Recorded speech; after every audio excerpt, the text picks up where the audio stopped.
she really doesn't seem to understand how quotes actually work. Like, the whole point of a quote is to repeat exactly what someone said, word for word. That's literally the definition. If it's not verbatim, it's not a quote. That's not up for debate. It's just facts. But of course, logic left the building a long time ago. And while we're knee-deep in the madness, can we talk about something that's haunted me since I saw that board meeting footage?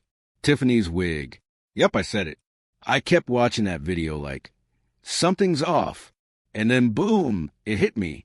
That wig was backing up like rent was due, sliding off the front lines like it waved a white flag. Every time I hit rewind, I get stuck staring like, girl, please. This whole meeting could have been called The Dictator and the Disappearing Hairline. It's giving full YouTube Live chaos in a pre-recorded setting, and weirdly, I'm here for it. But seriously, was that wig a look or a leap of faith? Drop a comment. Press 1 for luxury lace. Press 2 if it's a no from you, dog. Anyway, back to the actual chaos. This board meeting. One speaker stood up and said if anyone needed help, they could hit up Keith Freeman. Anytime. Like 24/7 Keith hotline energy. Sounded great. Until Tiffany jumped in with her dramatic moment, defending why staff should still be paid regardless of delays. And she hit us with, you must pay to stop. Huh, what? That sounds like something she read on a knockoff hoodie at a flea market and decided was her life mantra. But okay, her point was that employees worked and their pay shouldn't get held up just because paperwork didn't land on time. That's fair. The issue? She dropped it like a mic drop moment, expecting the room to bow down like she just quoted scripture. But clearly, one trustee wasn't buying the performance. They clapped back hard, saying the board had passed real ordinances. All hiring and firing must go through them, not Tiffany. And that whole process, ignored. They even called out how unprofessional it is to get official documents over the weekend. This is a government, not a group chat. These trustees aren't trying to block people from getting paid. They're trying to protect the public's money and make sure things run with accountability. One even said they had to call Keith on a Sunday because the right forms weren't sent during the week. That's not just annoying, it's unacceptable. Then came that moment. Y'all saw it. The man sitting next to Tiffany, the way he was looking at her. Phew, that wasn't business. That was a whole rom-com. His eyes said, I believe in us. I don't know if that man has a spouse, but it looked like he wanted to go over village planning in private. You can't fake that kind of energy. My gut, that man wasn't there for the politics. He was there for possibility. And listen, the dysfunction didn't stop there. Another trustee stepped in and made it clear this isn't about hurting staff. It's about making decisions based on facts, not favorites. No backroom deals, no secrets, just process and proof. Because if the board keeps rubber stamping stuff without knowing the full story, they'll be the ones blamed when the budget collapses. And let's be real, being a trustee isn't about looking cute on camera. It's about protecting public funds. That means asking hard questions and slowing things down if needed. Then another speaker came up with what should have been obvious. Just stick to the basics. Deadlines. Procedures. That's it. Revolutionary, right? They even gave the staff props for always being available, but also said that 24/7 grind isn't sustainable. If your system only works when everyone's burning out, it's not working. But of course, Tiffany couldn't let that breathe. She had to jump back in because of course she did. She said if the board had concerns, they could have just called her. Her phone's always on, and she and Keith Freeman are basically on speed dial. Like, ma'am, that's not the flex you think it is. Because constant communication doesn't mean control, it means chaos. And now I gotta ask, does Kamal know about this 24/7 connection? Sounds real cozy. But hey, I won't speculate. Not too much. Still, it's wild how someone so obsessed with transparency only seems transparent with one person. Nobody's saying she can't have friends. But let's be real. Kamal was supposed to be the one with a side piece. Joke's on her. She is a side. And the worst part? I don't even think she knows. Or maybe she does and is just pretending, because that's easier than facing the truth. She bet on the wrong man. Remember when she went on the radio and said Kamal's been trying to get divorced for 4 years? 4 whole years. Sis, if it takes someone 4 years to do anything, they're not trying, they're avoiding. That's not love. It's a red flag dressed up as a promise. She's defending a man stuck in paperwork purgatory since Obama's first term. And I don't get it. Tiffany's got drive, charisma, power. She doesn't need anyone. But instead, she's playing backup dancer to someone who couldn't find integrity with GPS and a flashlight. She acts like she found a diamond when really, she was a prize. Now she's the bag, as in the one getting used. He's out chasing checks, and she became the paycheck. Like, how do we get here? It's madness. And then came the meltdown.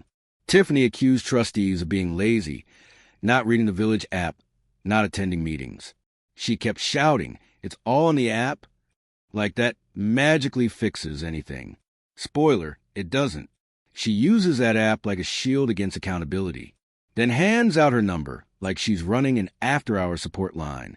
But when you call, all you get is smoke and mirrors, dodgy answers. The same 5 talking points recycled like they're new. And just when you think she's done, nope. She doubles down. She starts flailing papers around like she's starring in a courtroom drama. She references land bank votes and acts like trustees didn't understand what they signed.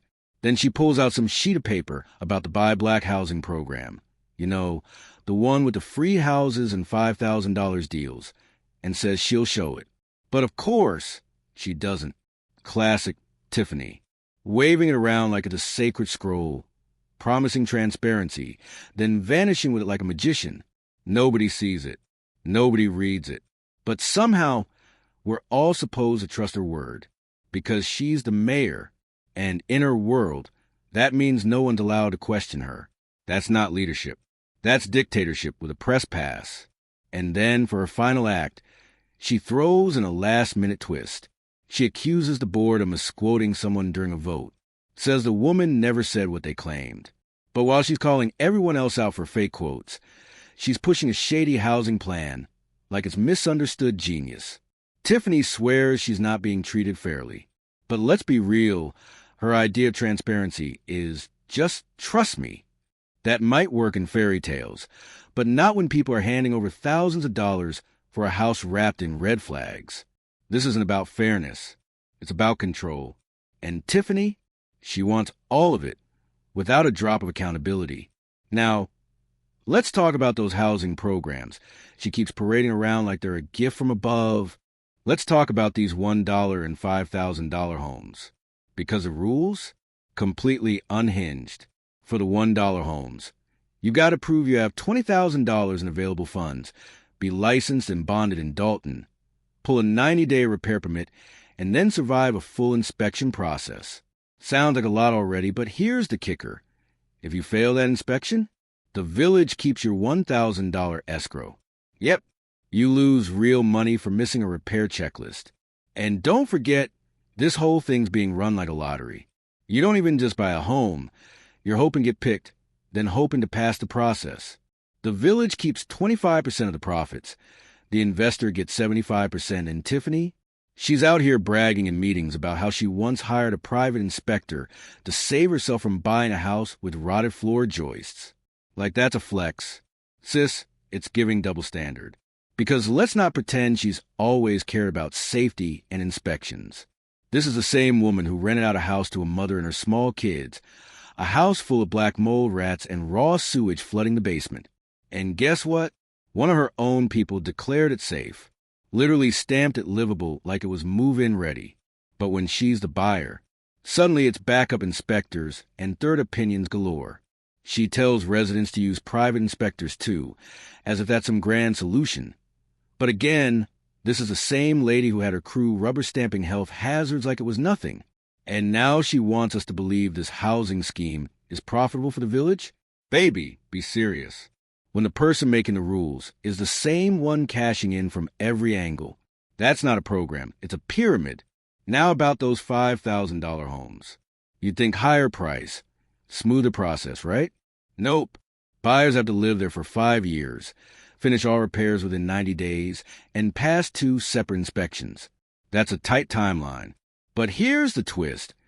You can't even start the clock until you get your permits. And who controls those? Tiffany. And what is she famous for? Delays. She won't release the paperwork. So now people are stuck. They can't move forward, can't make repairs, can't pass inspections, because they don't even have permission to begin. Then once the deadline hits, boom, she says they failed, reclaims the property, flips the narrative like they were the problem, when really, the trap was set from the start. It's not sabotage, it's strategy. It's not dysfunction, it's a design. Because all of this, every bit of it, is about one thing: control. This is what happens when power lands in the hands of someone who wants to play superhero, when things go right, and ghost when it all goes wrong. If there's a ribbon to cut, a camera flashing, a headline to chase, Tiffany's front and center. But if the project flops or the money's missing, suddenly it's not my fault, and everyone else is the villain. She wants the credit, the claps, the crown, even when other people did the heavy lifting. And somehow, no matter how messy it gets, she still spins the story like she's the victim and the hero. It's exhausting. And at this point, it's predictable. Like clockwork with a new wig. Speaking of wigs, y'all, that hairline is in another area code. It's not receding, it's escaping. Like it's trying to start a new life somewhere. I mean, is it in the witness protection program? What's happening up there? It's giving no forehead left behind campaign. Someone please slide it forward to proper Eddie Winslow position, just above the brows, where it can breathe. Y'all know what I'm talking about. If you caught that Eddie W. reference, drop it in the comments. Eddie W. gang, rise up. Because this ain't just throwback energy. It's retro in all the wrong ways. And if that hairline could talk, it'd be filing a missing persons report on itself. Anyway, be good out there or don't. You know I won't. That's not my ministry. But remember, Mama still loves you. Yes, she does. Peace.